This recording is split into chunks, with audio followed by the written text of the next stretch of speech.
L-Aġenzija Internazzjonali Moody's tat rating ta' A2 lil pajjiżna waqt li sostniet li r-rating għandu outlook stabbli biex bekk dan huwa tielet rating pożittiv fi 8 ijiem. Dawn fost l-oħrajn jinkludu ċertifikat ekonomiku pożittiv mill-Kummissjoni Ewropea u rating pożittiv mill-Fond Monetarju Internazzjonali. L-esperti tal-Moody sostnew li rating ta' pajjiżna huwa dovuta l-ekonomija b'saħħitha ta' pajjiżna li qed jistennew li se tkompli sejra b'dan ir-ritmu u li hija xhieda ta' tkabbir ferm akbar minn dak ta' pajjiżi oħrajn. Dan filwaqt li nutaw is-saħħa fiskali ta' pajjiżna u d-dejn pubbliku nazzjonali jinsab f'livell moderat. L-esperti sostnew ukoll li minkejja l-isfidi kollha il-kwalità ta' tmexxija tal-istituzzjonijiet f'pajjiżna hija tajba fejn intqal li policy effectiveness is high.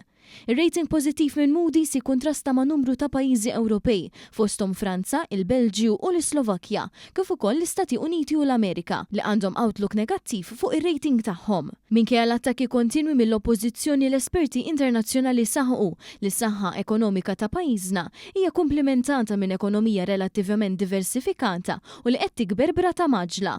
Irrimarkaw ukoll li l-ġid nazzjonali żdied bi kwart minn dak li kien qabel il-pandemija, b'dan huwa l-aqwa riżultat fiż-żona euro.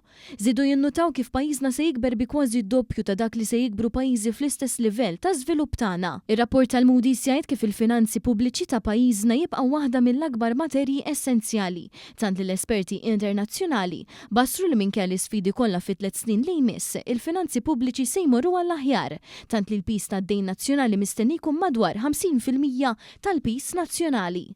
Brabta ma' dan ir-riżultat pożittiv il-Prim Ministru Roberta Bella nnota kif dan huwa tielet ċertifikat pożittiv għal pajjiżna f'temp ta' 8 ijiem, filwaqt li qal kif minkejja diversi sfidi internazzjonali pajjiżna kompla jikber b'saħħtu.